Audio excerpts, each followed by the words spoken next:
Hey everyone, and welcome. Today, we're going to tackle one of the trickiest parts of English grammar, verb tenses. But don't worry, my goal here is to make this super simple and clear so you can start using them and feel good about it. Let's jump right in. So does thinking about verb tenses ever just make your head spin? Yeah, it's a really common feeling. But I promise, by the end of this, you're going to have a clear map to help you navigate the timeline of English verbs. So what even are verb tenses? Well, you can think of them as little time-traveling clues. They're just small changes we make to verbs. You know, the action words, to show when something happened. Was it in the past? Is it happening right now? Or is it sometime in the future? I want you to imagine time laid out on a line, just like this. You've got the past behind us, the future up ahead, and right in the middle, we have the present. To really get how tenses work, we're going to take a little journey along this timeline together, and we're going to start right here, in the now. Welcome to our first stop. Right here, we are focusing completely on the present moment. How do we talk about things that are facts, or things we do all the time? Or what about something happening this very second? Let's find out. First up, we have the simple present. This is your go-to tense for two main things: general facts that are pretty much always true, and for habits or routines, actions that you do over and over again. Next, we've got the present continuous. Now, you might sometimes hear this called the present progressive. It's got one really specific job, to describe an action that is happening right now. It's in progress as we speak.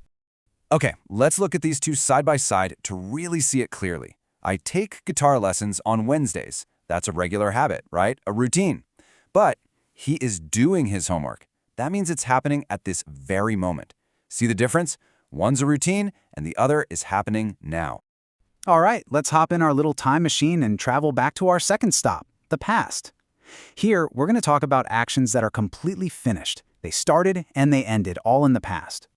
The main tense for this is the simple past. And you know, the good news is, for most verbs, we call them regular verbs, you just add ed to the end. So walk becomes walked, play becomes played, and work becomes worked. Pretty easy, right? But English just loves its exceptions. What about a verb like go? We don't say good, do we? We say went. This is what we call an irregular verb. It just doesn't follow that simple ed rule. And yeah, they can be a bit tricky, but they're also some of the most common verbs we use every single day. This chart right here shows some of the biggest ones, the heavy hitters. You'll notice how be becomes was or were, go turns into went, and have becomes had. It's absolutely essential to memorize these guys because you're going to use them all the time. So, how in the world are you supposed to remember all of these? Well, here's a great tip. Try learning them in sound families. Just listen to the pattern here. Sing, sang, sung. Ring, rang, rung. Drink, drank, drunk. When you group them together like this, it makes them way easier to remember. Okay, now for something really interesting. We've talked about the present and we've talked about the past as two totally separate places. But what if we need to build a bridge between them? Well, there's a special tense just for that. And that bridge is called the present perfect. Its whole job is to connect an action from the past to the present moment. So maybe the action started back then and is still going on, or maybe it's finished, but the result of it is really important now. This is a fantastic example. If we say Betty taught for 10 years, that's simple past. It means her teaching career is over, it's finished. But if we say Betty has taught for 10 years, that uses the present perfect, and that tells us she started 10 years ago and she is still a teacher today. See that? That one tiny word, has, changes the entire meaning. It's so powerful. Okay, let's move to our final stop on this timeline journey. We're going to jump ahead and look at actions that haven't even happened yet. Welcome to the future. Probably the easiest way to talk about the future is with this simple future tense. It's super straightforward. You just use the word will right before the main verb. I will call you later. She will arrive soon. Yep, it's really that simple. Okay, we've traveled the entire timeline, from the past all the way to the future. Now it's time to put what you've learned to the test. You ready for a quick practice round? Here's the first one for you.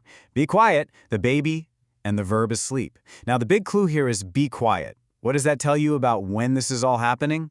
Take a second to think about it.